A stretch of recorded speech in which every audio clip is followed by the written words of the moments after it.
Buenos días a todas y todos. Mi nombre es Romina y en nombre de la Red Sindical voy a moderar el panel de la Comisión 2. Escucharemos a los disertantes Cintia Bención, Eduardo Sicardi, Edison Borges Rab y Marcela Kern.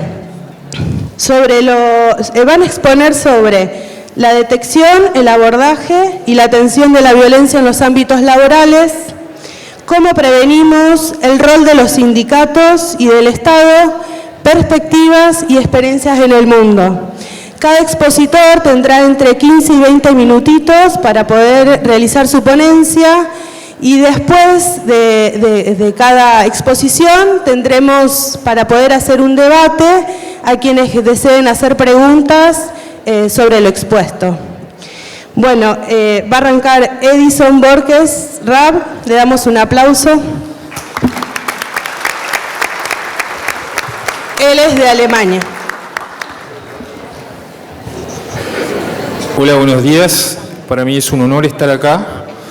Esta invitación de verdad me dio mucha felicidad. Nunca había estado en Argentina, había estado en muchos otros países de Latinoamérica y para mí es realmente una gran satisfacción estar en un país con gente de tanta calidad humana, profesional y emocional, como estuve hablando acá con mi colega.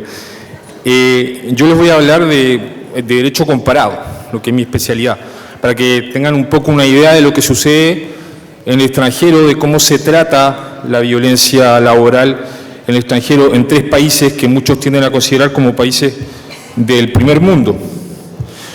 Acá los académicos en Argentina citan mucho al profesor Supió de Francia. Yo no tuve la suerte de estudiar con él, estudié con una persona ideológicamente bastante diferente, el profesor Tessier, en una universidad que se dedicaba sobre todo, digamos, al derecho al trabajo para las multinacionales, por así decirlo. Eso sí, nunca compartí sus ideas. Acá, bueno, para empezar, yo creo que lo más importante en lo que se refiere a la violencia, a pesar de que mi tema es las consecuencias del daño en un caso de violencia al trabajador, o sea que estamos hablando de que el daño ya ocurrió, es la prevención, que una profesora mía definía como la adopción de las medidas necesarias para limitar los peligros de un acontecimiento previsible o al menos probable. Lo que se refiere a la violencia laboral, esta obliga al Estado, pero también evidentemente al empleador, quien va a actuar, digamos, en las relaciones individuales. Los 3 países tienen, digamos, previsiones no explícitas en lo que se refiere a los países de derecho anglosajón, como Estados Unidos, pero que tratan, digamos, la prevención y que obligan de una cierta manera al empleador a prevenir. Acá les puse más o menos las disposiciones que hablan de la prevención. Se podrán dar cuenta que, por ejemplo, en el derecho suizo se trata explícitamente el tema del acoso sexual. Y muchos habían preguntado si la obligación era de medios o de resultado. Eso es un término muy jurídico. ¿Qué pasa con una obligación de resultado? Quiere decir que si hay violencia laboral en el trabajo, quiere decir que el empleador no cumplió con su obligación de prevenirla y que per se, solamente porque existió la violencia, él es responsable de esta violencia. Si la obligación es de medios, el empleador tiene ciertas obligaciones que tiene que cumplir, una lista generalmente que se prevé en los códigos del trabajo, en Suiza en parte de legislaciones separadas y en el código de obligaciones suizo, y una vez que cumplen con esas obligaciones, si llega a suceder un caso de violencia, no son responsables. En Suiza la doctrina dominante considera que la obligación es de medios. En Francia, hasta una decisión Air France del 2015, la obligación era de resultados, lo que da una protección máxima al trabajador. ¿Qué implica eso? Eso implica en Francia de que si hubo violencia, o sea, en este caso cuando había violencia dentro del trabajo, lo que sucedía era que el trabajador exigía que se declare una ruptura contractual de la parte del empleador, porque no cumplió su obligación de prevenir la violencia, solamente porque hubo violencia. Ahora esto ya no sucede más y bueno, una vez que el empleador cumplió una serie de criterios de prevención que prevé el Código del Trabajo francés, ya no responde por la violencia. En Estados Unidos hay un principio que es el duty of care, que es, digamos, un principio general donde uno se obliga a tener un cierto cuidado con respecto a sus cercanos o a la gente que está alrededor de uno. Y este principio se traduce en el derecho laboral, si le podría llamar así, digamos, que no lo creo, en Estados Unidos, a través del Employer's Duty of Care. Pero digamos que las exigencias son mucho más bajas que las que existen en el derecho francés y en el derecho suizo. ¿Qué sucede en caso de violencia laboral? Yo voy a hablar sobre todo digamos, del acoso moral, el mobbing, como le dicen muchos, o el bullying, si es algo quizás un poco menos grave, y del acoso sexual. Porque, bueno, digamos, en caso de violencia física, generalmente hay, digamos, una responsabilidad penal. Empecemos por Francia y Suiza. ¿Qué pasa en caso de acoso moral o mobbing? Nos encontramos con que el derecho francés, a pesar de no tener los sueldos que tiene Suiza, que digamos son los mejores sueldos de Europa, es más protector. En Suiza, para que haya responsabilidad en caso de responsabilidad penal en caso de mobbing, se exige que el acto sea constitutivo de otra infracción penal, como por ejemplo una lesión corporal que se manifiesta también a través de una lesión psíquica, psicológica. Se puede considerar también que hubo amenazas, si hay amenazas, intimidación, si se trató de conseguir una ventaja positiva o bien una concesión, puede haber una infracción penal que lleva a la responsabilidad penal, pero indirectamente. O sea, el acoso moral o mobbing en Suiza no es per se una infracción penal. Sí va a ser evidentemente una falta desde el punto de vista del derecho civil. En Francia, el acoso moral es per se una infracción penal y está prevista a la vez por el Código del Trabajo francés y por el Código Penal francés, lo que le da evidentemente mucha más protección al trabajador. En lo que se refiere al acoso sexual, los dos países tienen disposiciones que prevén que el acoso sexual es, digamos, una infracción penal. Y desde ese punto de vista el trabajador puede actuar utilizando el derecho penal, en primer lugar, yo creo. Las sanciones penales van, digamos, aproximadamente de un máximo de 2 años en Francia a un máximo de 3 años en Suiza, lo que la práctica quiere decir que no nadie se va a ir a la cárcel. O sea, eso está 100% claro. Y puede pasar, pero serían casos muy raros. Y bueno, en lo que se refiere al acoso sexual, había una polémica con respecto a saber de si el acoso sexual tenía que ser repetitivo para que constituya una infracción penal en Francia, porque en Francia se pedía, digamos, en el primer párrafo del artículo 222-33 del Código Penal francés que haya una repetición. Se consideró que esto no era necesario, que un acto bastaba. Fue una decisión de 2017, una animadora creo que un centro de vacaciones, había recibido solamente una grosería de aspecto sexual y los tribunales, digamos, inferiores jerárquicamente consideraron que no había una infracción penal de acoso sexual. La Corte de Casación consideró que sí la había. Y es interesante porque en Francia no se prevé solamente el acoso sexual en casos, digamos, de violencia sexual, de cuando se trata de obtener una ventaja de carácter sexual, sino que también cuando hay groserías sexistas, eso también está previsto, como un caso de acoso sexual. ¿Qué pasa una vez que hay condenación penal o que no la hay? Porque si no hay responsabilidad penal, puede haber perfectamente responsabilidad civil, independientemente de eso. De todas maneras, para obtener una reparación, un resarcimiento, tenemos que recurrir a la acción civil. El problema de estos países es que existe un principio que es el principio de la reparación íntegra del daño.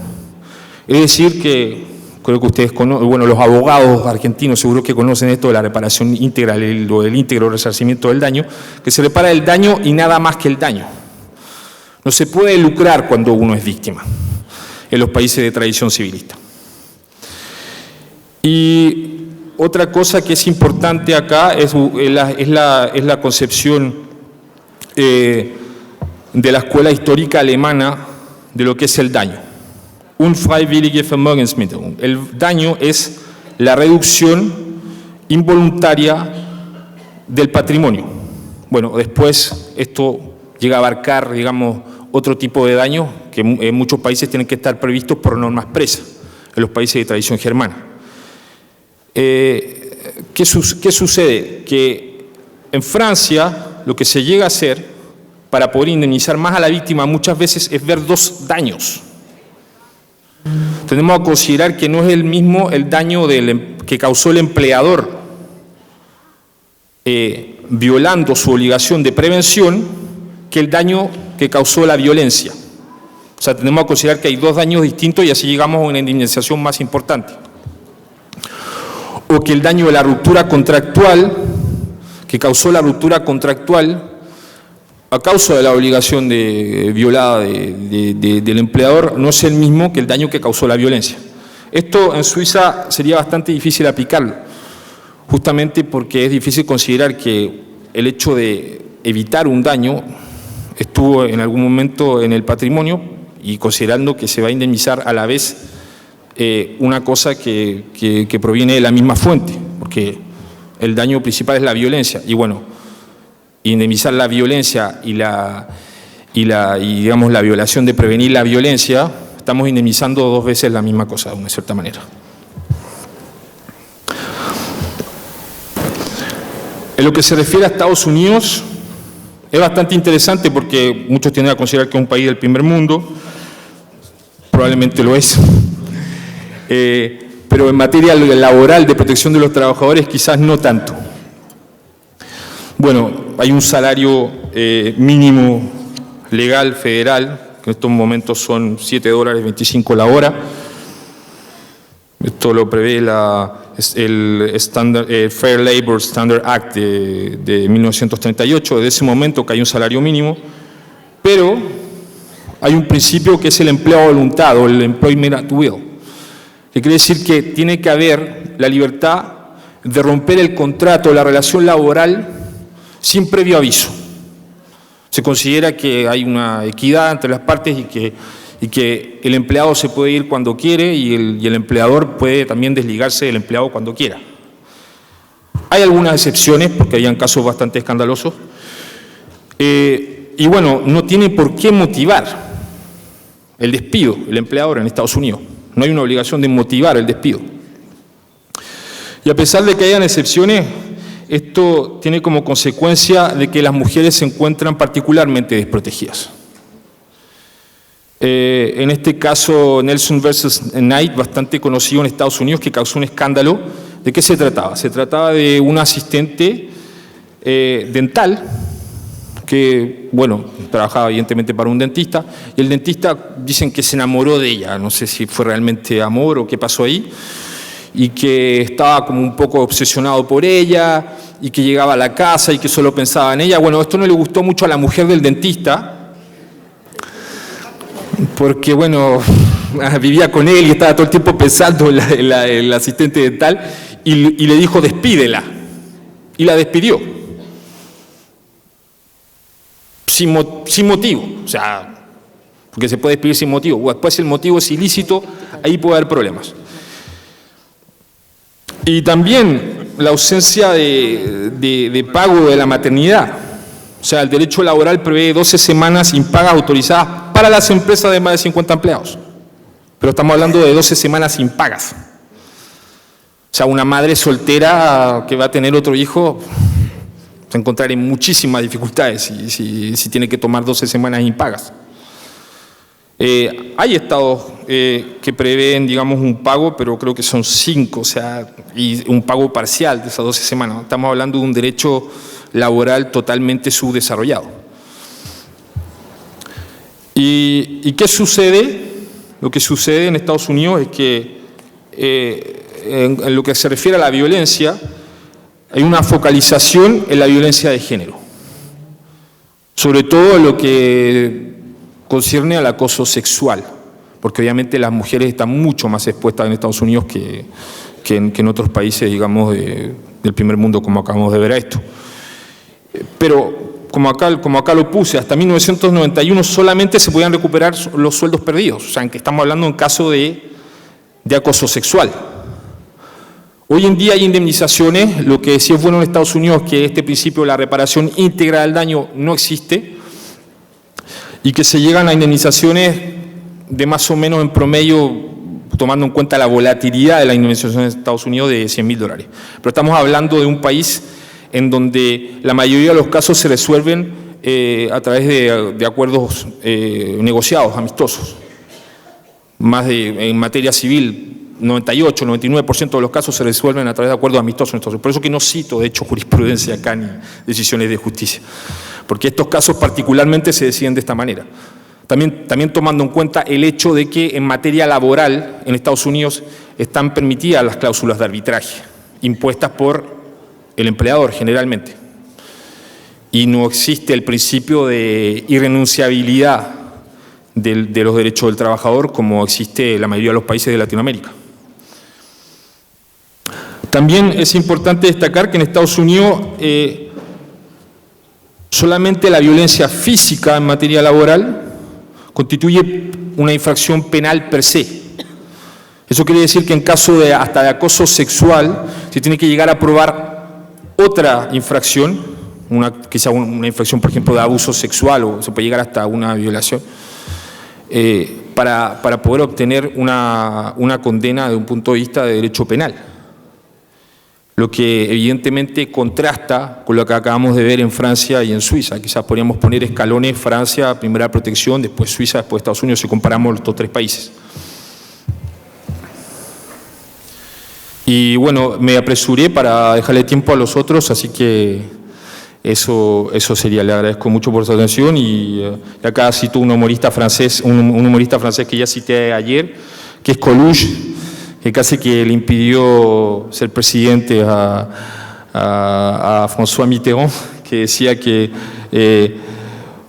imitando a un representante gremial, decía que camarada barrendero, a través del diálogo será ser igual del patrón, pero bueno, aparte de eso, él te va a pagar, él decide cuánto ganas, vas a ganar menos que él.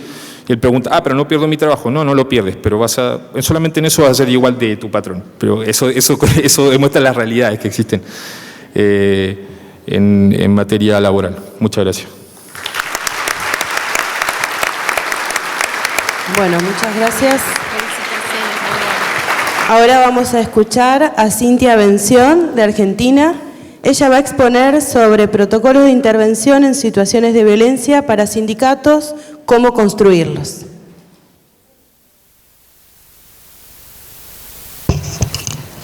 Bueno, buenos días a todos y a todas. Gracias por estar acá presentes y quiero agradecer obviamente la invitación a Romina, que no sé por dónde está, por su atención permanente a cada uno de los detalles. No es fácil en un evento de esta envergadura y bueno, obviamente celebro que estos temas tengan este nivel de convocatoria.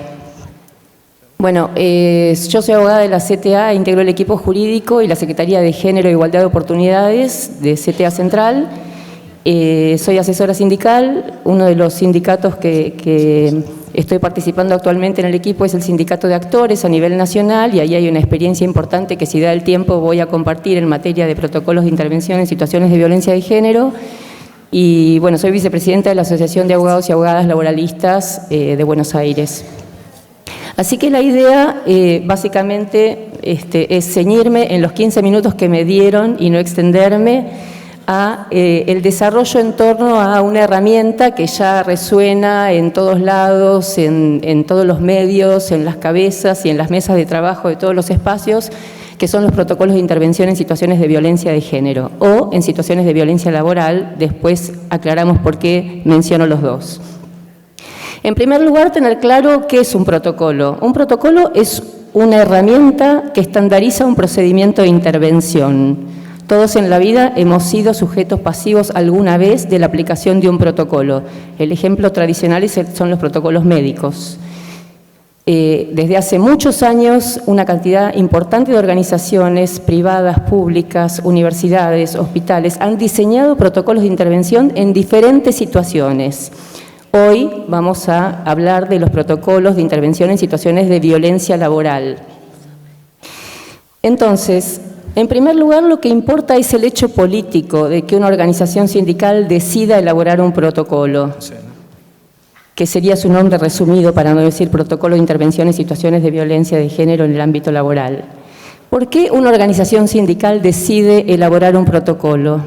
Principalmente porque entiende que la violencia laboral, o específicamente la violencia de género, ya no es un problema individual de las personas. Venimos de siglos en donde se ha considerado que la violencia laboral y la violencia doméstica, y específicamente la violencia contra las mujeres y los colectivos de la diversidad sexual, son problemas de índole privado. Gracias al feminismo, hoy decimos lo privado es político, y gracias a la cuarta ola del feminismo hemos incorporado en las agendas mundiales que la erradicación de la violencia de género es un problema prioritario. Por lo tanto, cuando el sindicato decide sentarse a elaborar un protocolo, lo que está diciendo es, el sindicato le da prioridad a este tema, integra la acción gremial de este sindicato, y esto ya no es un problema de índole doméstico, donde yo lo resuelvo como puedo, en mi casa con mi marido que me pega, o en el sindicato con el delegado que me acosa, o en el ámbito laboral con un jefe que ejerce violencia física o me acosa sexualmente. En segundo lugar, implica también reconocer que las herramientas gremiales tradicionales en general no sirven para resolver estos problemas. Esto es un desafío enorme porque hay una tradición sindical histórica de que las conquistas en materia de derechos laborales se llevan a cabo con determinadas acciones gremiales que más o menos eficaces están previstas en las normas, están enseñadas, están aprendidas y están reproducidas. Y los líderes sindicales en general legitimados en sus roles por ser expertos en aplicar ese tipo de acciones. El problema de la violencia de género en el ámbito laboral plantea un problema, que es que la acción gremial tradicional o la acción judicial o la acción legal a veces no son eficaces y que hay que diseñar herramientas nuevas, específicas y adecuadas para este tipo de problemas. Significa también entender que la violencia de género en el ámbito laboral atenta contra la igualdad sustantiva. ¿Qué quiere decir? Tenemos una cantidad enorme de normas protectorias en materia de derechos y específicamente derechos laborales que nos dicen que tenemos todos los mismos derechos, tanto en el acceso, en la carrera profesional, en la permanencia, en la estabilidad, en el tratamiento frente a la ley, en la capacitación. Sin embargo, sabemos que en la realidad esto no ocurre y que la violencia es una forma de administrar este conflicto, dejándonos en general a las mujeres y a las diversidades excluidas de, no voy a decir privilegios porque en un sistema como el que tenemos hablar de privilegios sería como estar desconociendo lo que nos pasa hoy en Argentina, pero sí aún peor que los varones. Creo además que cuando una organización decide hacer un protocolo está mandando un mensaje a toda la organización y también a las patronales. Le está diciendo, acá no toleramos más la violencia. Ahora, esto, por supuesto que no es un invento argentino ni es un invento sindical, pero sí tiene un anclaje normativo que sirve de fundamento a este camino, a estas acciones.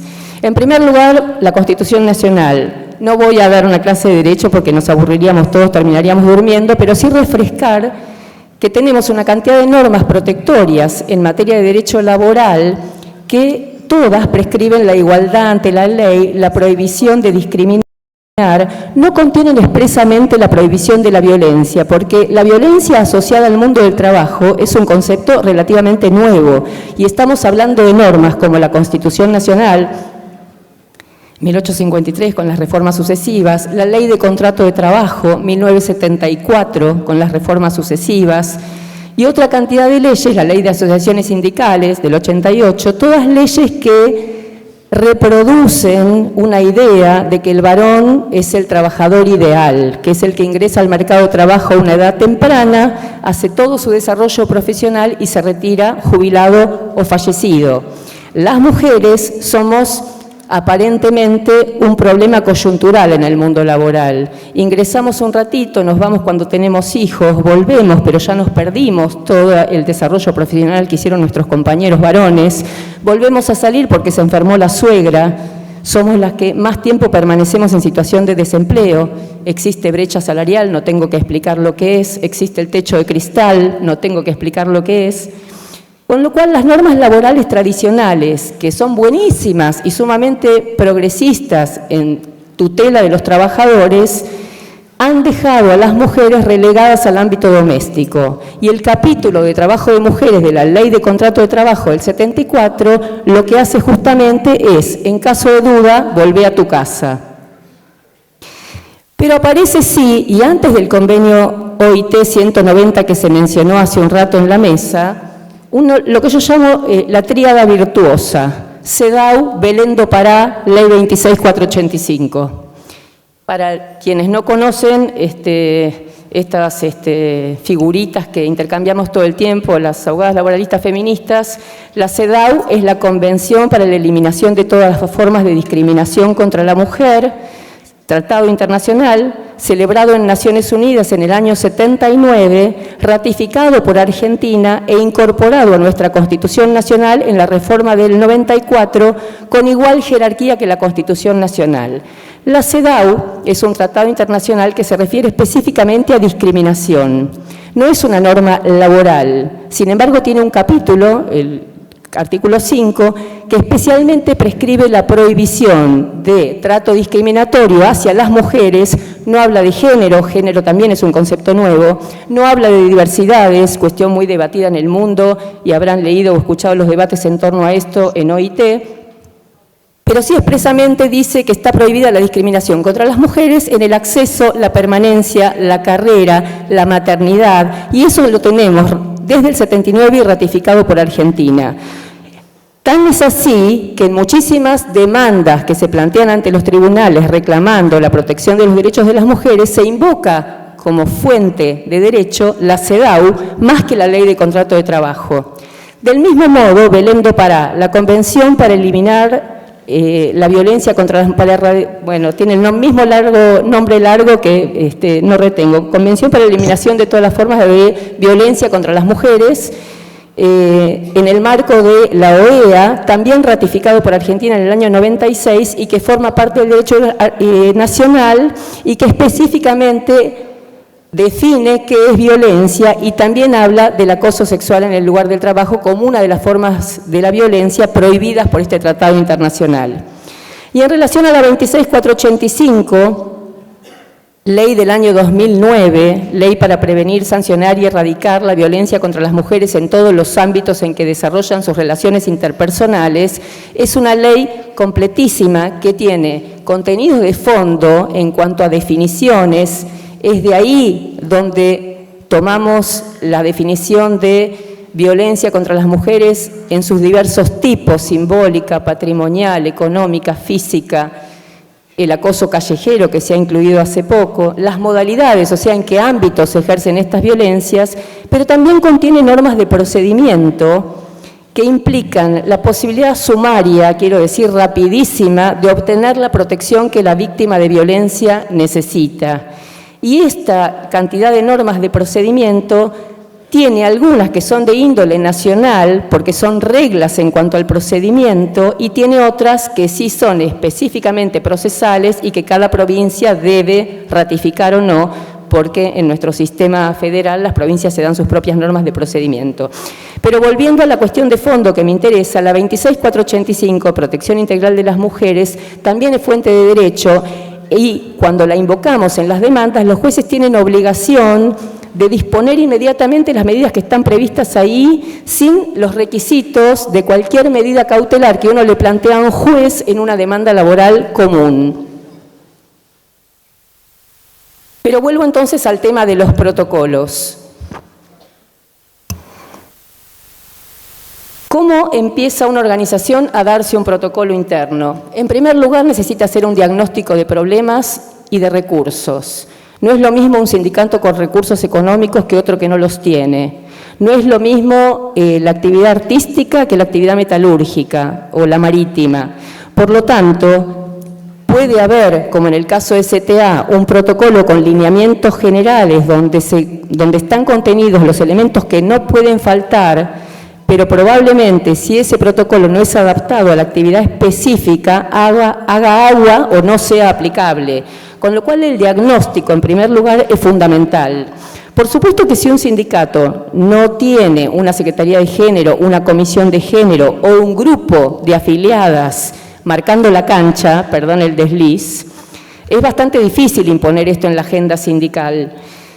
Pero lo cierto es que los sindicatos vienen haciendo un trabajo muy importante en este tema y con los diferentes alcances de uno y otro y los diferentes grados de avance, la verdad es que los movimientos de mujeres se han metido adentro de los sindicatos y han determinado claramente que hoy la agenda sindical contiene las cuestiones de género. Hay muchos que han logrado incluir en sus convenios colectivos de trabajo las llamadas cláusulas de género por vía de la negociación colectiva, poniendo al mismo nivel que la recomposición salarial, la necesidad de un lactario en el lugar de trabajo. Y hubo que hacer un trabajo muy arduo para convencer a los compañeros que probablemente eso también signifique una ventaja en términos económicos. Y además, en lo esencial, ser una cuestión de derechos humanos fundamentales. En segundo lugar, hay que pensar qué es lo que se quiere resolver, cuáles son los tipos de violencia, cómo se expresan, quiénes en general son los que ejercen violencia, contra quiénes, a quiénes vamos a proteger y de qué. Y la elaboración o la intervención en situaciones de violencia, que seguramente esto debe ser bastante común a los diferentes ámbitos donde se interviene en violencia, con independencia de que sean sindicales, públicos, privados, universidades o escuelas, partidos políticos, agrupaciones. Lo cierto es que hay principios que son reconocidos como generales de los que no podemos apartarnos cuando intervenimos en una situación de violencia. No revictimización, consentimiento informado, confidencialidad y perspectiva de género son los únicos 4 que quiero mencionar por las connotaciones y por la profundidad del significado, de lo que implica su aplicación. Las personas que intervienen en la situación de violencia porque reciben la denuncia o porque son designadas por el sindicato para intervenir en esa situación, obviamente tienen que estar capacitadas en género. Hay diferentes opiniones respecto de la hiperprofesionalización o de que esto circule entre las propias compañeras y haya un capital que se vaya construyendo a partir de la experiencia, de la escucha atenta y del compromiso de las propias compañeras del sindicato de pelear por la erradicación de la violencia. La CTA ha decidido, después si queda tiempo o surgen las preguntas, armar un equipo técnico para un tipo de protocolo, que es cuando el denunciado es afiliado a la CTA, y no decir nada, porque obviamente debe quedar librado a la decisión de cada sindicato de cómo se conformaría ese equipo dentro de los sindicatos para intervenir en una situación de violencia. Lo que sí, quienes estén designados para la intervención van a tener que estar capacitados o capacitadas en qué significa no revictimizar. El sentido común nos dice que ya no podemos preguntar, ¿y vos cómo estabas vestida? O ¿y por qué fuiste a la oficina de él si sabías que estaba solo? Pero hay millones de cosas que tenemos naturalizadas, que si no las trabajamos no las vemos, que también implican revictimizar. Por ejemplo, no contestar un llamado telefónico. Entonces, tiene que haber un trabajo para empezar a mirar todo esto y qué impacto tiene esto en la víctima.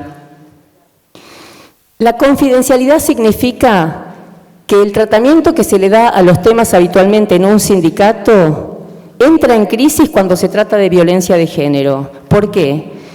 Porque esto tiene que ver con la protección de la identidad de la víctima, no necesariamente con la misma ridiculez que hoy todavía tenemos en el Código Penal de que los delitos contra el honor son de instancia privada porque solamente a mí que me violaron puedo decidir si hago esto público o no, sino que tiene que ver con otra cosa, con favorecer el proceso de investigación.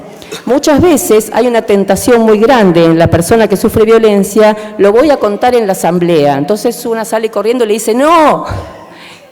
¿Por qué? Primero por la exposición de la persona que sufrió la violencia y también del violento, que debe tener la misma garantía de protección de sus derechos humanos que la víctima. Después voy a ir a eso, pero lo dejo picando. La confidencialidad significa que durante todo el proceso nada puede ventilarse públicamente y que los datos tienen que estar guardados bajo 4 llaves y solo cesa ese deber de confidencialidad de todos los que participan si hay un pedido de un juez de, por ejemplo, enviar copia de las actuaciones o ir a declarar como testigo, porque muchas veces la víctima de violencia puede querer hacer la denuncia en la justicia y eso va a abrir un proceso judicial frente al cual no hay límites para la confidencialidad. Pero vuelvo a decir, solo ante el juez. Y esa confidencialidad también significa que si una conducción termina su mandato y viene otra, parte de lo que se entrega es los registros históricos de lo que se ha trabajado en materia de violencia, también bajo constancia de escribano, del mismo modo que se entrega la certificación de autoridades, el estatuto o la documentación más valiosa, porque hay una responsabilidad gremial y profesional de no ventilar estos datos. El consentimiento informado implica, la intervención llega hasta donde la víctima autoriza, no puede ir más allá. Si el sindicato o la comisión de intervención o la comisión de género o los compañeros o compañeras designadas para atender la situación consideran que es mejor mandarle una carta documento al empleador, pero la víctima dice, no quiero que él lo sepa, no puedo mandar la carta documento. En alguna capacitación o en algún encuentro, una compañera delegada de un sindicato dijo, y finalmente logramos el objetivo, que era convencer a la compañera que no haga la denuncia. Bueno, esto viola los derechos humanos de la víctima. Y ahí aparece un primer conflicto que las cuestiones de género plantean al interior de las organizaciones sindicales. El interés del sindicato versus el interés de la víctima. El interés del agresor versus el interés de la víctima. Estos son problemas nuevos, no es que antes no hayan existido, antes se resolvían por la fuerza. ¿Y cómo se resolvían? Siempre para el mismo lado. Protejo al secretario general abusador y la hago renunciar a la secretaria de actas. ¿Cuánto vale el secretario general para el gremio y cuánto vale la secretaria de actas? Bueno, hoy esto ha entrado en crisis. Celebramos todas. Y finalmente, perspectiva de género. Ya terminé. 5, bien. ¿Qué significa perspectiva de género? Mirar el mundo con perspectiva de género es, en primer lugar, ver que las cosas impactan distinto según el género de las personas. Que no es lo mismo un aumento en el transporte para una trabajadora que un trabajador, que no es lo mismo el bono de 5.000 pesos de ayer para una trabajadora que para un trabajador, que no es lo mismo la asignación por hijo para una trabajadora que un trabajador, que no es lo mismo responder a un aviso convocando a un puesto de trabajo para una trabajadora que para un trabajador. Es cierto que hay normas que prohíben en una entrevista de trabajo preguntar ¿y vos tenés planes de casarte? ¿Y vas a tener hijos? ¿Y tenés relaciones sexuales? ¿Y qué orientación sexual tenés? Está prohibido por ley, pero pasa. A un varón le pasa menos. No digo que no le pase en absoluto, pero le pasa menos. Perspectiva de género implica que la valoración tradicional de cómo se resuelven los problemas en el interior de un sindicato o cómo se representa a los trabajadores y trabajadoras frente a las patronales o frente al Estado puede ser mirado de otra forma que como lo fue hasta acá. ¿Por qué lo digo? Los sindicatos, y lo digo como, bueno, asesora, pero también de alguna manera parte de ese mundo cotidiano, estamos acostumbrados a construir poder y a ejercerlo con violencia. La violencia es un rasgo muy valorado en la acción sindical y cuesta reconocer cuál es el límite. En general las discusiones son del tipo, bueno, pero no me grites, pero yo no te grité, simplemente estoy defendiendo una idea. Y ver cuál es el límite ahí es muy difuso, sobre todo cuando estamos acostumbrados a que las conquistas no solo se han obtenido a través de la fuerza, sino que en esas confrontaciones muchas veces hemos dejado la vida. Hay millones de trabajadores muertos en nuestra historia por hechos de violencia. Entonces, esto que plantea, sacamos un decreto que diga que a partir de hoy la acción sindical no es más violenta. Bueno, obviamente estamos hablando de un cambio cultural y un protocolo no es mágico. Un protocolo es una herramienta más. Un cambio cultural requiere otro tipo de procesos de reflexión y de modificación. Por otra parte, los sindicatos en general han sido muy refractarios a la incorporación de las mujeres en cargos de conducción. En general, estamos confinadas a secretarías de actas, a secretarías de acción mutual, al área de niñez. Se reproduce al interior de los sindicatos el mismo rol social y el mismo rol reproductivo que tenemos en las familias. Entonces es muy común ver en las reuniones de consejo directivo a las mujeres levantándose a buscar el café y a los varones sentados hablando de fútbol hasta que llega el momento de discutir, se discute, a las mujeres nos cuesta pedir la palabra y en general lo que recibimos es: las mujeres no participan porque no quieren, las mujeres no hablan porque no tienen nada para decir, cuando en realidad gritar más que un varón para hacerse escuchar es una práctica que a nosotras no nos han enseñado. Es más, nos han dicho, cuando un varón habla, vos te callás. Y por otra parte, también pasa que cuando llega el momento de tomar las decisiones, esto es 9 de la noche, a algún dirigente se le ocurre decir: chicas, ustedes vayan que tienen que hacer la comida. Lo digo porque pasa, porque lo he visto, lo estoy satirizando, espero que nadie se ofenda. Lo que quiero es mostrar esta contradicción de qué significa el reclamo de los colectivos de mujeres. No tiene que ver con la queja, la victimización, tiene que ver con que hemos pasado a la acción. Y llamar a estas cosas por su nombre y denunciarlas es parte de este proceso de cambio. Creo yo que hay una pata fundamental en eso que tiene que ver con interpelar a los varones como aliados y no como enemigos. Y esto también es un trabajo de deconstrucción propio, porque pasa muchísimo que nos miramos con recelo. Yo no sé cómo escucharon muchos de los varones presentes lo que yo dije en relación a cómo se comportan ellos y cómo nos comportamos nosotras. Yo lo digo desde mi lugar de mujer participando en el mundo de los abogados laboralistas, en el mundo del Poder Judicial y en el mundo de los sindicatos, no como observadora externa, pero sí advirtiendo que evidentemente hay una necesidad de cambiar esta cultura. Yo no soy Rita Segatista, pero ella dice algo maravilloso, que es que el mandato de masculinidad también los mata a ellos. Me parece que es algo sobre lo cual hay que reflexionar. Es muy difícil ser propositiva y decir no hagas esto, haz esto otro, porque es un camino que todavía estamos recorriendo y aprendiendo todos.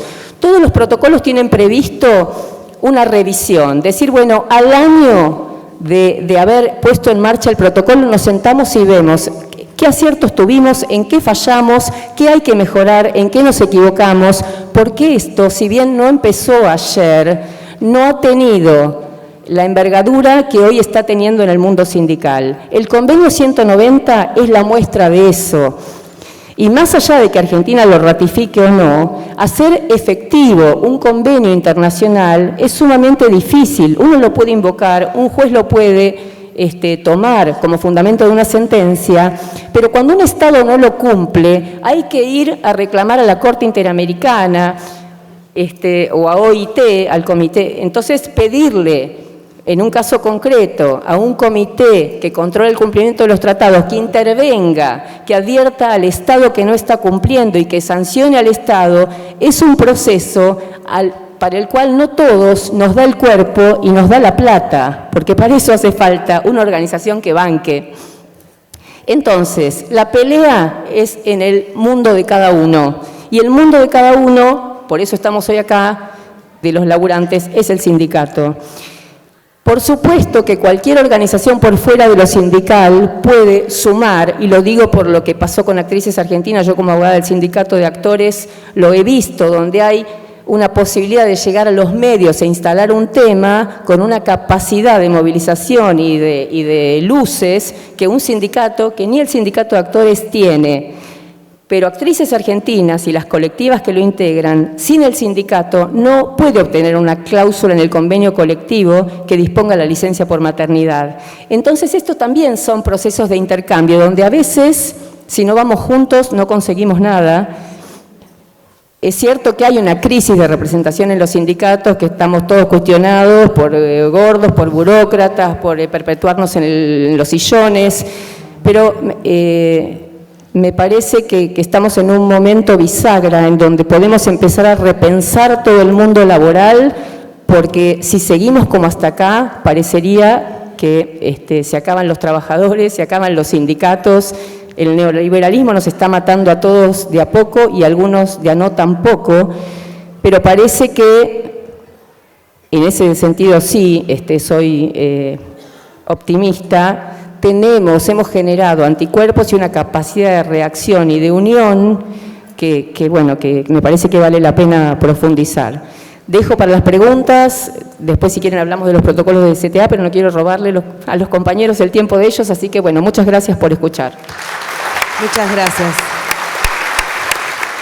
A continuación vamos a escuchar a Eduardo Sicardi, de Argentina. Él va a exponer sobre qué hacer, dispositivos e intervenciones posibles ante la violencia laboral. Gracias. Hola. Bueno, primero, antes de arrancar, agradecer la participación de ustedes y la convocatoria y la gestión de Romina y demás gente, que bueno, es lindo estar acá, es lindo porque es lindo confrontar, compartir, discutir y emocionarnos. Yo me emocioné en un momento de la presentación, no sé ustedes, y esto de compartir emociones me parece bueno. Hablando de violencia, que es una emoción también en algún sentido, de eso vamos a tratar. Yo soy psicólogo, codirijo con la doctora Filippi un programa de extensión de asistencia a víctimas de acoso moral en el trabajo, así se llama, de la Facultad de Psicología de la UBA, en Buenos Aires. Y un poco voy a hablar desde ahí, esto de las intervenciones o el qué hacer. Título pomposo y con historia, esto de qué hacer, ¿no? Pero primero, reflexionar como que la posibilidad de intervenir o de responder a esta pregunta tiene que ver con quiénes somos y dónde estamos, ¿sí? Y reconocer estas diferencias, ¿sí? No solamente las de género, sino también no es lo mismo quienes pensamos de una manera el mundo, cosmovisión, ideología política, como lo quieran llamar, quienes ocupamos un rol profesional o no profesional específico, no es lo mismo la mirada de un abogado, la mirada de un médico, la mirada de un ingeniero, la mirada de un psicólogo, generalizando, pero por formación y los conceptos o modelos teóricos a los que vamos. Hablamos de violencia, pero hay muchas definiciones de violencia. Por ahí nos centramos en la que plantea la OABL, pero en el término violencia, creo al menos, no está incluido la agresión al otro, ¿sí? Eso sería agresión. Violencia, en algún sentido, por lo menos digo para pensarlo en alguna manera, es imponer a alguien algo por la fuerza, sí, pero no con ánimo de atacar necesariamente, ¿sí? Cuando al nene le nace un hermanito es una situación violenta para el chico, ¿sí? Alguien lo quiere lastimar, los padres pensaron, tengamos un hermano así, le jodemos la vida. No, por ahí se la joden, pero bueno, es otra historia. Entonces, a veces, y esto también tiene que ver con cómo pensamos estas cosas, y esto tomo algo que plantea Miriam Losco también, y Cecilia Rosa en algún lado, unas colegas que se les debe algunas cuestiones, reconocer en la violencia o en lo que estamos llamando violencia en general acá, la vivencia subjetiva de la violencia, ¿sí? La violencia como sentimiento, decía yo al arranque, ¿no? Pensar no solamente en el hecho. Hablábamos ayer en el Percongreso con algunas colegas abogadas, ¿no? Si se penalizaba el hecho o el sufrimiento. Obviamente, el sufrimiento, ¿sí? Y se hablaba, nos reíamos, o yo me sonreía un poco, se hablaba del término pena, ¿no? Y la pena estaba asociada al victimario, ¿sí? Y para mí la pena es lo que sufre la víctima, ¿sí? Entonces, ¿de qué pena hablamos, no? Qué pena que no quede claro. Digo, a veces hay que entender dónde estamos parados, ¿no? Y esto va a guiar nuestras intervenciones, porque también uno puede distinguir distintos ámbitos o niveles de intervenciones, y son todas válidas.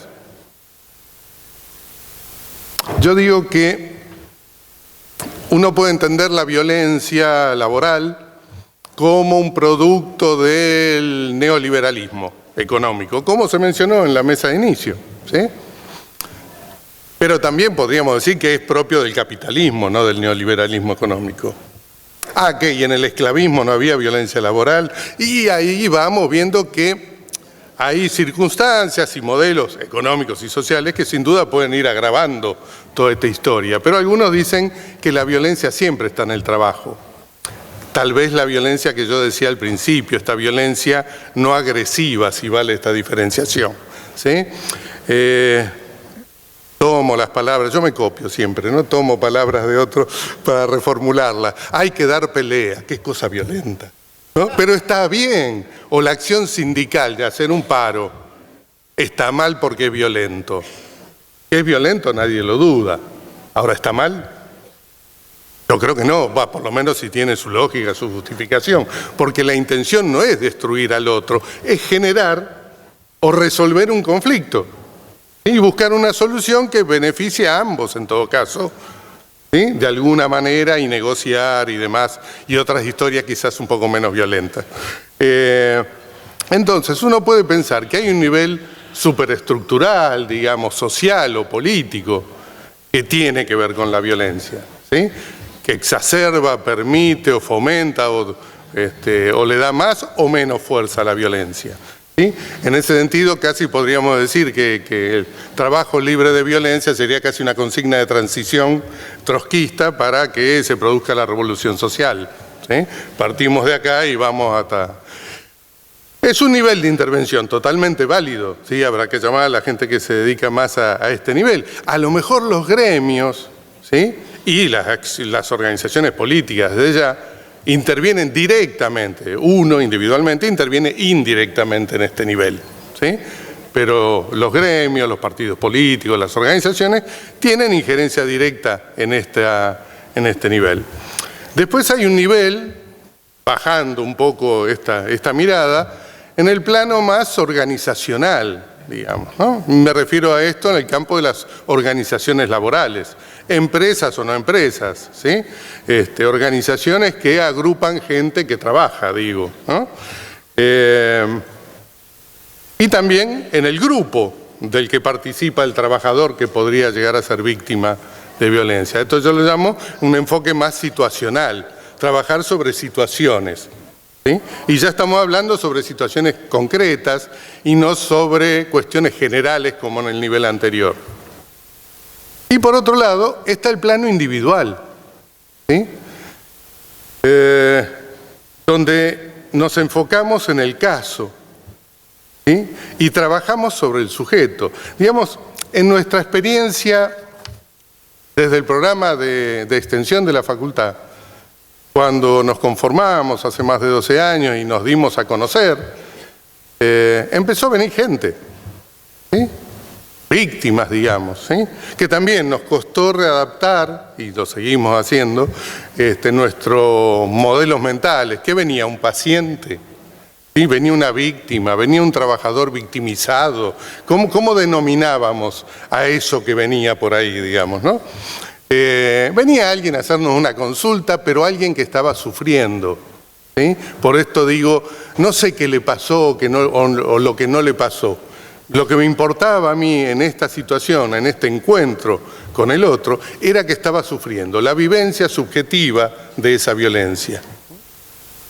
Y no podía operar ni con el gremio, ni hacer un paro en la puerta, ni intervenir con sus compañeros de trabajo, ni modificar las leyes. Tenía que hacer algo con esa persona en ese momento. No clínico, no estamos hablando, yo trabajo desde la psicología del trabajo, en la facultad estoy en la cátedra de psicología del trabajo. No me proponía ni me propongo hacer terapia con esa persona, pero sí trabajar en algo que tenga efecto terapéutico, es decir, que le sirva para la salud, sin poder modificar todo lo demás. Y no digo buscar la forma de adaptación y agachar la cabeza, ¿sí? No, ese es el planteo. El planteo es buscar los mecanismos adaptativos en el sentido amplio, en el sentido de ser activo también, proactivo, y no solamente responder a la agresión, ¿sí? Para que la persona busque la mejor estrategia de dar respuesta. ¿Sí? Sufrió un trauma, digamos, en sentido general, sufrió un golpe, fue víctima de violencia, ¿no? Yo muchas veces trato de decir, en la medida que haya pasado el hecho y no que se mantenga, que la persona no es víctima, fue víctima. Porque una cosa que encontramos en este trabajo individual es que la gente se queda con la etiqueta y que se queda siendo víctima y quiere, en ese lugar se va quedando a veces, esperando que alguna justicia más amplia, ¿sí? A veces ligado a los procesos judiciales que pueden o no apelar la persona para que se produzcan, que suelen ser largos, con la justicia sabemos, no la justicia, el Poder Judicial, sabemos que no trae justicia rápida y la justicia lenta, abrir una frase por ahí que dicen que no es justicia, ¿no? O esperar que cambie la ley o que se jubile el malo de la película. Ahora, si el problema es la estructura del neoliberalismo, el problema no es el victimario entonces. ¿Cómo es la historia? ¿Dónde se origina la violencia? Y todos tienen que ver, ¿sí? El problema es el victimario, sí que lo hubo, el problema es la estructura, y el problema es cómo enfrenta esa situación el trabajador que está siendo víctima en ese momento. ¿Qué recursos? Hay gente que le pasó algo y no, yo lo mandé al diablo y seguí adelante. Y el hecho fue el mismo, por el cual el otro se pidió 6 meses de licencia psiquiátrica porque no lo pudo soportar, o le cuesta, o va llorando cada vez que tiene que ir al trabajo. Entonces, es subjetiva esta percepción y mi deformación profesional, soy psicólogo, atiendo a la persona, me preocupa primero la persona, después el resto, digamos, pero primero el que tengo enfrente. Entonces, con que tenemos enfrente, empezamos a trabajar, ¿sí? Con un abordaje que nos permitía ayudarle a construir nuevas respuestas que preservara su capacidad de trabajo. Siempre, otro defecto profesional, citamos a Freud, por ahí siempre hay que traerlo, queda bien, donde remite a la capacidad de amar y de trabajar como síntoma de salud. ¿Sí? Amar y trabajar, digamos. Entonces, tratamos de recuperar esa posibilidad de trabajar en el sujeto, ayudándole a reflexionar, a buscar estrategias, a construir nuevas vías, no para reaccionar, sino para accionar originalmente. Porque si reaccionás, empezás a gritar y si sos mujer te dicen, ve que sos una loca. ¿Sí? Porque pisaste el palito y reaccionaste, entraste en el juego que te propuso el otro. ¿Sí? Uno tiene que tomar el mazo y dar y jugar a lo que uno quiere, digamos. Salir de esa trampa comunicacional a veces que se establece, en la cual los espectadores juegan siempre un rol muy importante. Por eso el trabajar en el grupo es importante. En una segunda etapa, diría yo, de nuestro programa de extensión, la vida y la difusión del programa, además de arrimarnos a estos lugares, nos fue arrimando a tener contactos con organizaciones laborales, ¿sí? Donde alguna gente en general de áreas de recursos humanos nos convocaban para ayudarlos a trabajar ya en el campo organizacional, situacionalmente, ayudarlos a construir protocolos, por ejemplo, cuestiones que tengan que ver con prevención primaria, en algunos casos, mapas de detección de factores de riesgo psicosocial, ¿sí? O cosas por el estilo. Y nos encontramos con posibilidades de trabajar con el grupo de trabajo y hasta con el victimario. Esto fue muy interesante, garantizando la confidencialidad a la persona que primero se presenta, y no hablo de denuncia porque no es una denuncia en términos jurídicos, para que no se confunda, hace una presentación, lo escuchamos, le pedimos autorización para poder charlar con sus compañeros y eventualmente con sus jefes, ¿sí? Si nos autoriza, avanzamos en ese sentido, si no, seguimos trabajando con él. Pero si nos autoriza, bueno, vemos qué es lo que está pasando. A veces él es un emergente de una situación grupal más amplia, que si no vemos al resto no nos enteramos, ¿sí? Y a veces hay luchas de poderes. Siempre digo, la violencia tiene que ver con el poder, pero la agresión tiene que ver con el abuso de poder. Y a veces este abuso de poder se da con distintos poseedores de poderes. Hemos tenido agresores gremialistas. ¿Sí? ¿Cómo? Este tiene que ser un aliado, no ser el enemigo, digamos. Y bueno, hay personas y personas en todos lados, ¿sí? Y con alguna gente de recursos humanos, con alguna, ¿sí? No vamos a generalizarlo tampoco, se puede trabajar de cierta manera. Y ahí entonces abrimos intervenciones y hemos creado equipos de asistencia, digamos así, dentro de algunas organizaciones laborales. Y esto da buenos resultados y genera efectos más allá del caso. ¿Sí?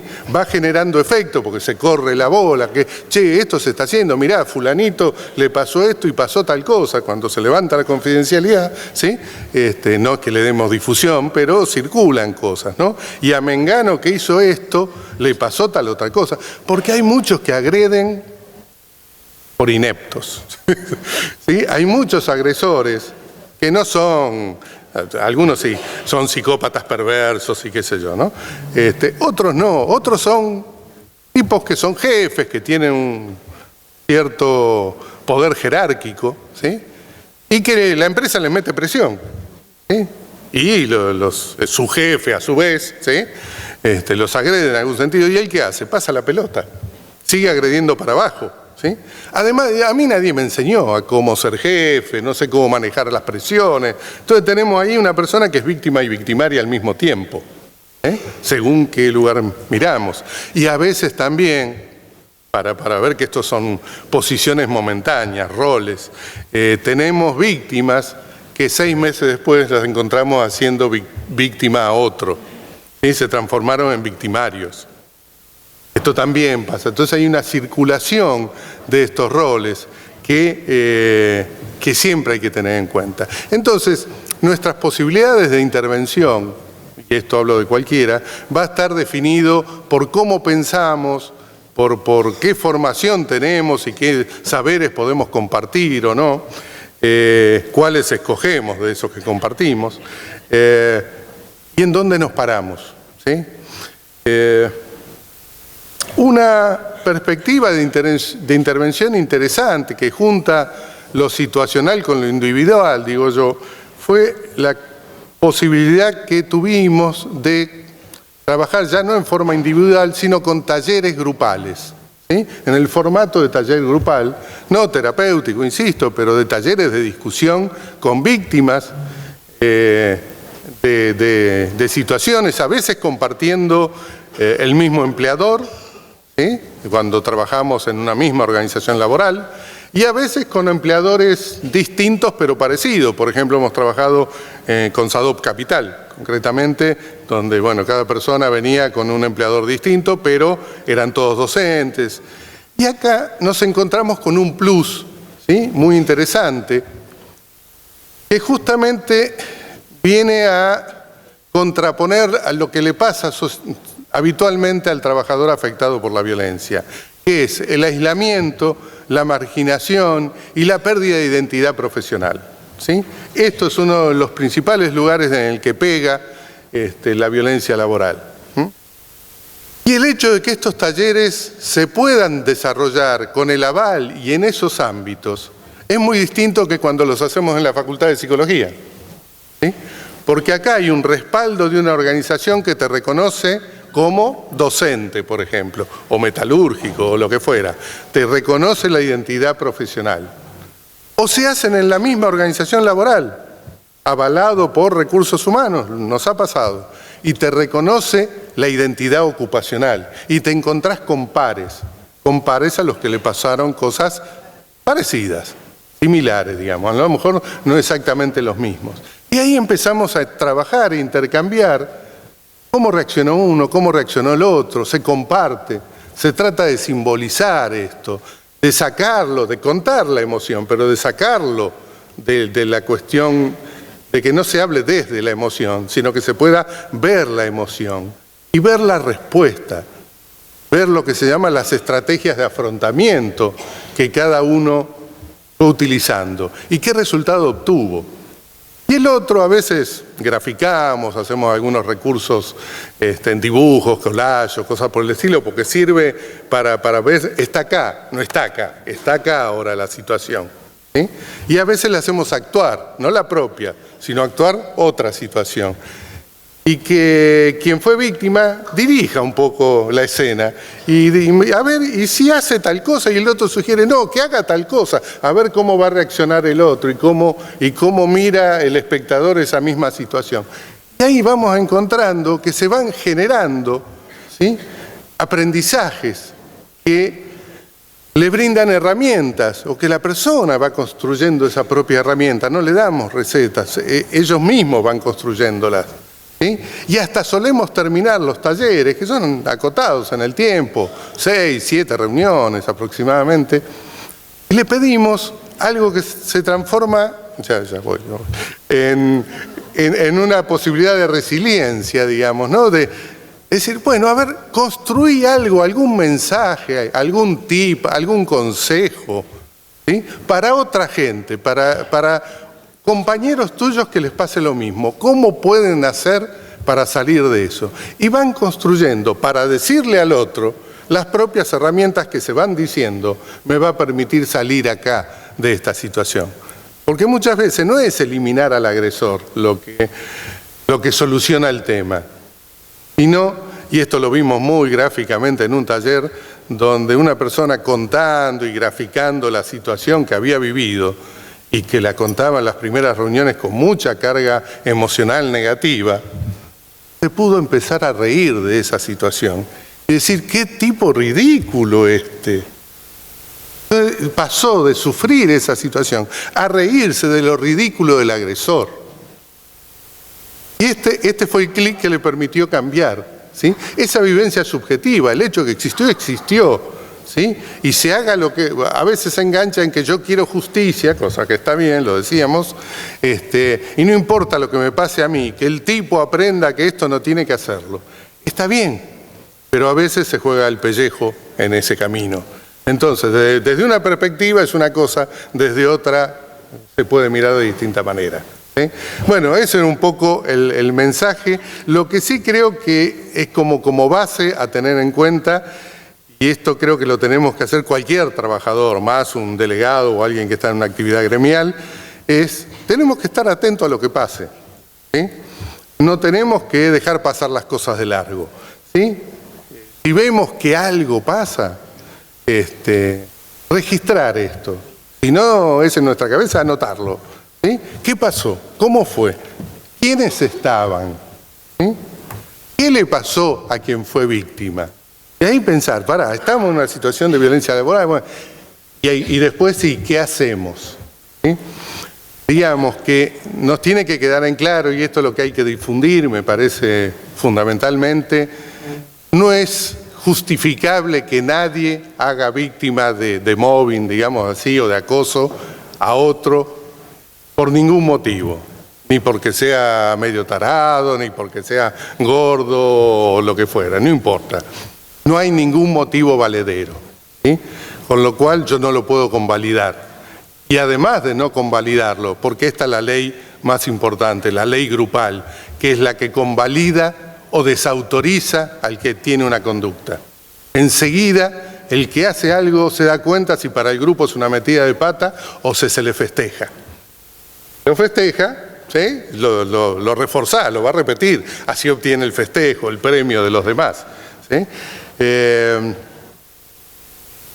Y no solamente no hay que festejarlo, no podemos no intentar hacer algo, intentarlo al menos, ¿sí? Aunque nos dé miedo, aunque nos preocupe que el jefe después se nos la agarre con nosotros, ¿sí? Bueno, habrá que ver qué podemos hacer, pero algo tenemos que intentar hacer, en cualquiera de los 3 niveles, digamos, ¿sí? Aunque sea ir al baño y asistir a la persona que está llorando, ¿sí? Y calmarla y darle contención emocional. Ya eso sirve, la cooperación sirve. Estamos en un momento, yo digo que también es una lucha cultural esta, no solamente económica o social. Hay mucho cultura del individualismo, de la competencia, ¿sí? Entonces, las meritocracias, ¿no? A veces soy mejor porque le gané al otro, ¿sí? No, hay que reforzar los lazos de camaradería, de compañerismo, de cooperación. No, yo sé esto y me lo guardo, no se lo cuento, así no hace mejor el trabajo y luzco yo y me gano yo un ascenso, un aumento. Esta es la realidad que encontramos en muchos trabajos, y a veces la agresión no viene de arriba, viene de los costados y a veces de abajo. Sí, hay mucho de esto, no podemos permitirlo. Esta es la idea central. Listo, gracias. Muchas gracias.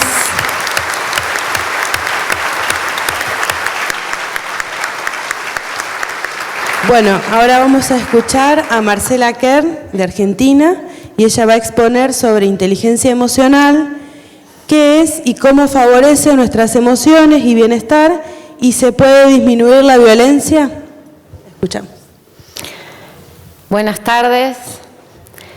Primero, decirles que celebro esta convocatoria, celebro la invitación, celebro el tema que nos convoca, porque realmente me emociona y me pone muy alegre saber que somos una sociedad que está encaminada en tener relaciones interpersonales sanas, porque creo que es fundamental para cualquier sociedad que busca la paz y el respeto. Y estas son las palabras que a mí más me atraviesan, sobre todo últimamente, que es el respeto, la paz y la compasión, porque creo que ser compasivos es lo que logra que seamos respetuosos con nosotros mismos y con el otro. Entonces, estoy muy agradecida y realmente emocionada que estar acá con cada uno de ustedes y en esta hermosa provincia. Así que por eso, gracias. Ayer más o menos conté por qué una abogada, porque para los que no me conocen, soy abogada, me especialicé en Derecho Penal, en Criminalística, en Narcocriminalidad, en Derecho Penal Juvenil, y tengo una larga trayectoria y un camino en la justicia de hace muchísimos años, sobre todo en lo que es investigación de delitos, investigando abusos sexuales, homicidios y combatiendo lo que es el narcotráfico en la provincia de Buenos Aires y en Lomas de Zamora, que es una de las zonas con mayor índice delictivo. Y extrañamente estoy acá hablando de inteligencia emocional, que es un tema que no tiene nada que ver con mi formación, pero ayer les expliqué y les conté mi experiencia personal y cómo de la frustración y cómo de tocar fondos uno logra la resiliencia y logra entender qué es lo importante en la vida. Y yo entendí que lo importante en la vida, y para solucionar el tema que hoy nos convoca, que tiene que ver con la violencia, con la falta de respeto hacia los demás y hacia uno mismo, necesariamente tenemos que aprender a desarrollar nuestra inteligencia emocional.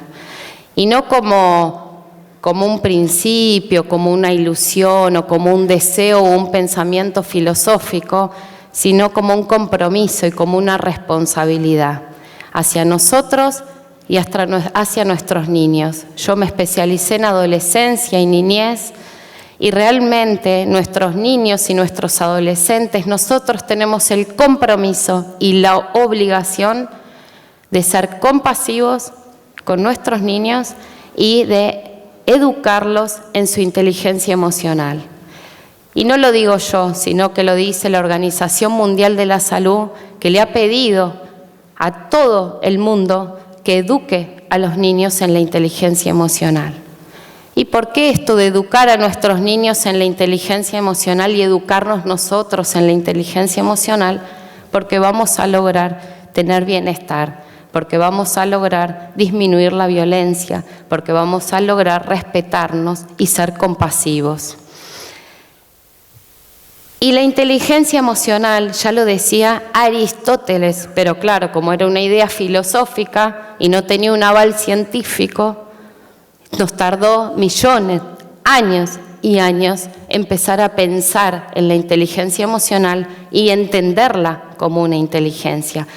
Y Aristóteles ya nos decía, educar la mente sin educar el corazón no es educar en lo absoluto. Y si nosotros nos ponemos a investigar sobre inteligencia, la Organización Mundial de la Salud habla de la inteligencia como parte integrante del resto de nuestras inteligencias, tanto como la artística, la lingüística, la de las matemáticas, es parte de inteligencia, de nuestra inteligencia y nuestro desarrollo. ¿Y cuáles son los primeros antecedentes de la inteligencia emocional? En 1848, un obrero ferroviario de Estados Unidos, del norte de Estados Unidos, tuvo un accidente. En ese accidente, un hierro le atravesó la parte frontal del cerebro de lado a lado. En esa época, imagínense que no había avances científicos, no había avances tecnológicos, con lo cual los neurólogos atendieron a esta persona, la asistieron y la persona se recuperó. El daño cerebral que había ocasionado en la parte prefrontal no había afectado absolutamente nada en el desarrollo de esta persona. De hecho, podía hacer cálculos matemáticos, recordaba, tenía absolutamente las mismas capacidades que tenía antes del accidente. Cuestión que este hombre era un capataz muy respetado, respetaba las normas de convivencia, tenía una esposa, tenía hijos y una vida para él satisfecha y plena. Luego de este accidente, cuando le dieron el alta, los neurólogos se preguntaron, ¿y entonces para qué sirve la parte prefrontal del cerebro? Evidentemente para nada. Y tuvo que ocurrir este accidente para que se dieran cuenta que este hombre, cuando le dan el alta y vuelve a su ambiente, a su hábitat, a su vida normal, empieza a tomar decisiones totalmente diferentes. Entonces ya se despreocupa de su familia, de hecho viaja a Chile y pone un cabaret. No, pero de verdad, ¿no? Esto es muy cierto. Y empieza a no respetar ningún tipo de normas, pierde todo su dinero. Y entonces ahí se empezó a preguntar, se empezó a indagar en esto de entonces, ¿qué es lo que pasa? Si ahí están las emociones, ¿cómo puede ser que las personas cambien su comportamiento? ¿Sí? Porque se afecta la parte emocional del cerebro.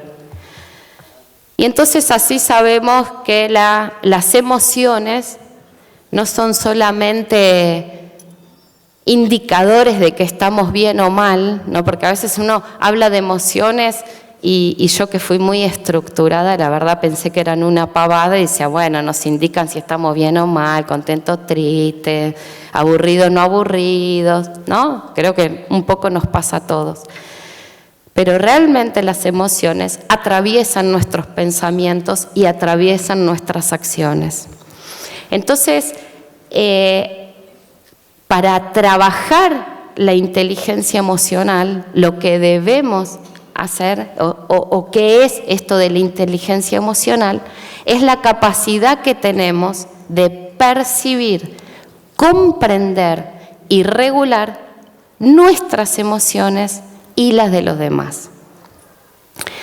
Y está comprobado científicamente, porque la neurociencia ha avanzado y la neurociencia se está ocupando hoy por hoy de la inteligencia emocional y de los resultados científicos de la inteligencia emocional, y se ha demostrado que las personas que trabajan, de hecho en Estados Unidos se hizo el trabajo más largo que duró 30 años, porque se estudiaron niños, después se estudiaron adolescentes, después se estudiaron adultos, respecto de la inteligencia emocional, y se demostró que cuando se desarrolla la inteligencia emocional hay más capacidad, mayor calidad en las relaciones interpersonales, mejor rendimiento académico. Déjenme detenerme un segundo. Un niño en su estado de aprendizaje que está atravesando alguna situación emocional es un niño que no tiene capacidad para el aprendizaje. Y entonces en las escuelas se cita a los padres, se les ponen penitencias, se llevan materias, repiten, y no se enfocan en que ese niño tiene un problema que hay que tratar porque es emocional. Y cuando uno advierte que un niño no está teniendo la capacidad, todos los niños nacen, los niños que no tienen problemas, nacen con la posibilidad de aprender cualquier cosa. Cuando detectamos que hay un niño que está perturbado en algún tema del aprendizaje, es ahí donde tenemos que detenernos y ver cuáles son las conflictivas emocionales que lo están atravesando. También está comprobado que cuando no se desarrolla la inteligencia emocional hay mayor agresividad. Y esto tiene que ver con el tema que nos convoca. Somos más violentos, y yo, la verdad que todos en algún momento fuimos o somos violentos de alguna manera, como decía Eduardo, ¿no? ¿Quién no se ha desbordado y le ha gritado a sus hijos? ¿Quién no se desbordó en el tránsito e insultó a un conductor? ¿Quién no? ¿No? Porque realmente tenemos desbordes emocionales, y como al desborde emocional no sabemos trabajarlo emocionalmente, terminamos siendo violentos de alguna manera, ¿sí? También nos ocasionan trastornos psicopáticos como la depresión, las fobias sociales. Y hoy está en auge la depresión, estas fobias que tenemos. Y déjenme decirles que en adolescentes, niñas, se ha comprobado que cuando son víctimas, cuando desde niñas son víctimas de violencia, ya sea por parte de la familia, ya sea por parte de las instituciones escolares, a través del bullying, las causas, se ha encontrado esa violencia en las causas de suicidio. Y la verdad que no es un tema menor, y la verdad que es un tema del cual debemos ocuparnos, ¿sí? Y esto está también comprobado. Se hicieron estudios no solo en nuestro país, sino en países como España y Estados Unidos, y se ha demostrado que el gran índice de los suicidios de jóvenes y adolescentes mujeres están íntimamente vinculados a la violencia y al maltrato. Y preguntarnos qué es la emoción, ¿no? Y la emoción es la vivencia que tiene un rostro. ¿Vieron los emoticones? Bueno, los emoticones son emociones. Y viene desde que el hombre es hombre y desde nuestros ancestros, ¿no? Porque la primera emoción ha sido el miedo de aquel hombre que se enfrentó con la naturaleza, con la adversidad y con diversas situaciones, y le puso un rostro. Y lo traemos en nuestro ADN, porque nosotros ponemos los mismos rostros ante la alegría, ante la tristeza, ante el miedo y ante la vergüenza. Entonces ha sido por mucho tiempo un lenguaje no verbal la emoción. Y a mí me gusta la definición que da Manes respecto de las emociones, porque hay muchas definiciones. Yo me baso mucho en mi estudio, todo tiene que ver con la neurociencia y la comprobación y lo que tiene que ver con lo científico en el tema de emocionalidad.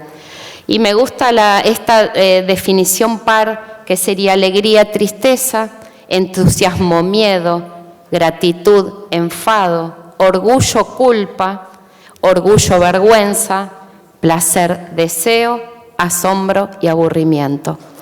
Y déjenme decirles algo, no hay emociones malas y buenas, hay emociones positivas y negativas, pero no malas y buenas. Todas las emociones nos invitan al aprendizaje, nos invitan a conocernos, nos invitan a saber qué nos pasa, qué nos gusta y qué no nos gusta, qué deseamos y qué no deseamos. Entonces, son positivas o negativas según cómo repercuten en nuestro cuerpo, porque las emociones negativas está comprobado científicamente que generan estrés. Y el estrés está demostrado que genera enfermedades físicas.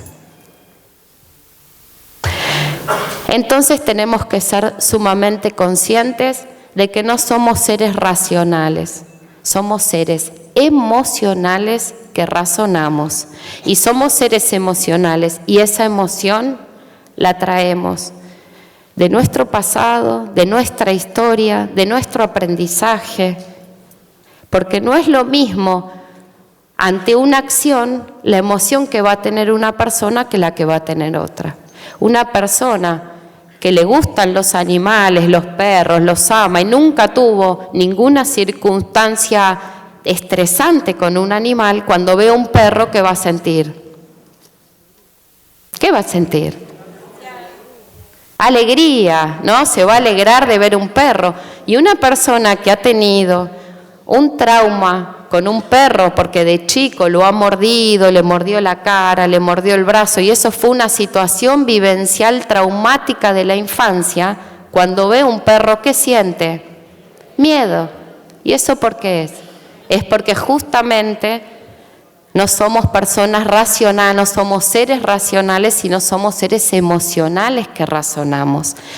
Y la emoción, hay una definición, o sea, cuando se habla de emociones, se dice que la emoción es instantánea y la emoción es inconsciente. Entonces uno ante una determinada acción responde con una emocionalidad inconsciente. Cuando nosotros hacemos consciente esa emoción y la transmitimos en una acción, eso ya es un sentimiento.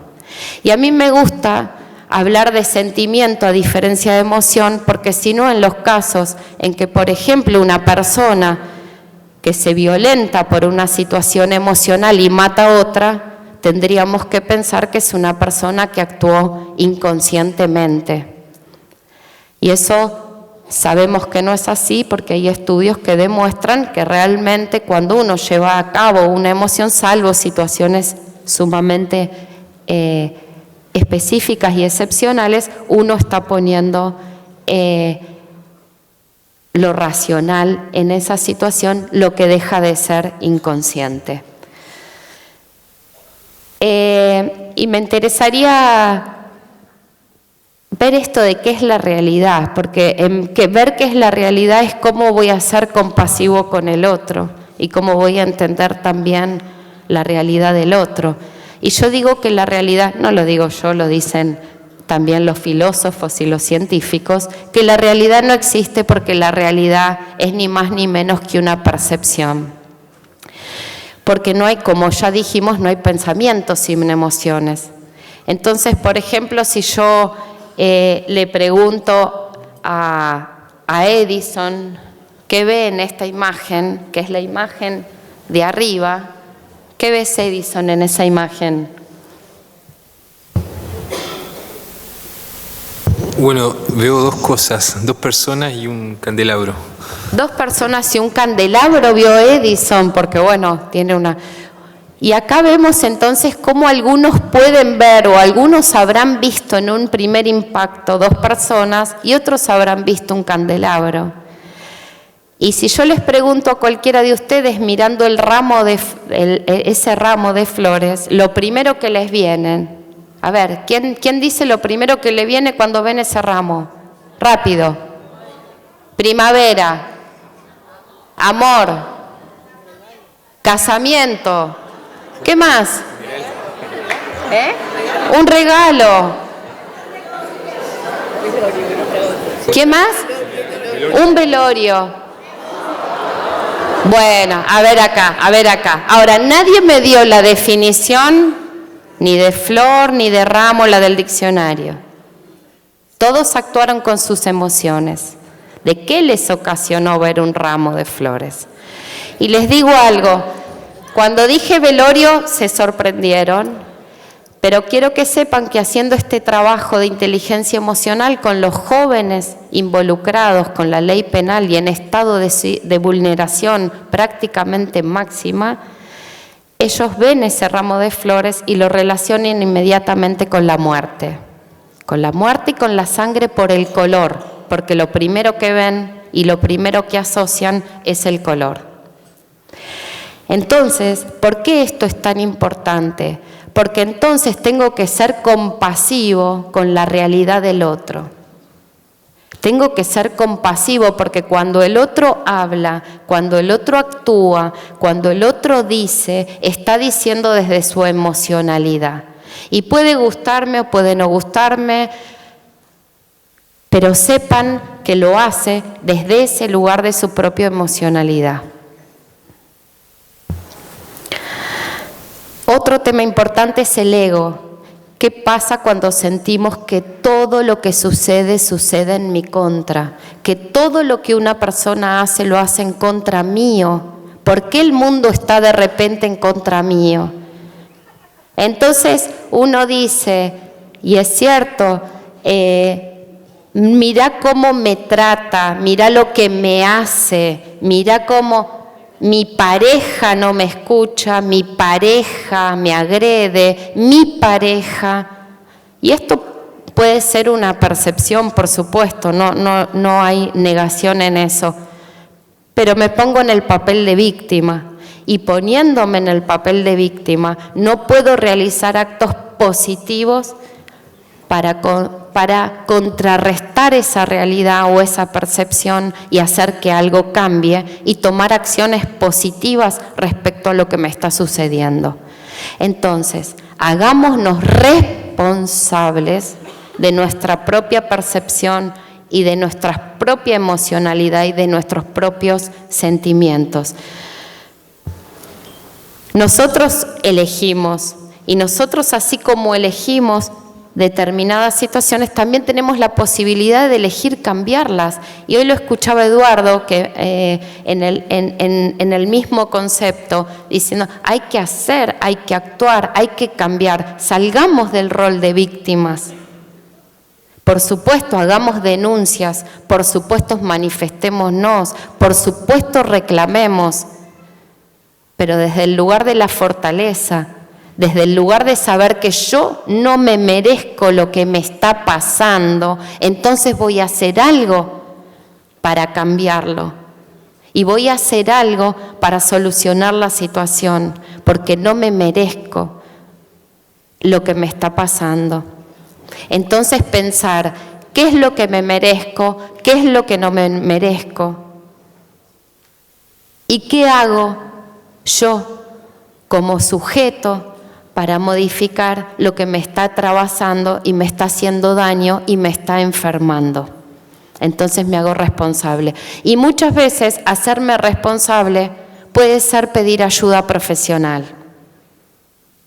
¿Sí? Trabajar las emociones, empezar a ver, por ejemplo, todo el tema de inteligencia emocional, les recomiendo, porque no tenemos tiempo y no puedo darles, tengo muchísimo material para trabajarlo, pero no hay tiempo, les recomiendo asesórense, estudien, investiguen, capacítense, aprendan la inteligencia emocional. Entonces, ¿cuánto tiempo le ganamos a lo que nos está atravesando para ir a un profesional y ya saber qué es lo que nos está pasando? ¿Tengo miedo? ¿Tengo tristeza? ¿Tengo enfado?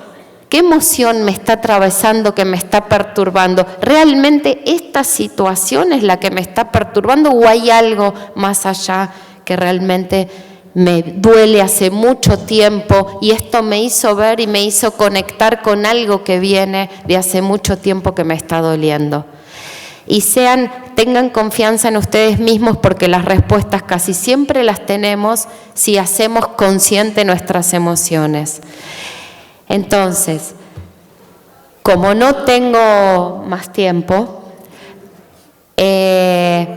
alentarlos a que investiguen, a que trabajen su inteligencia y a ser conscientes. Sean conscientes del aquí, el ahora, lo que les pasa y lo que los atraviesa. Que vamos en el camino de tener relaciones sanas y una sociedad más justa y más respetable y respetuosa. Muchas gracias.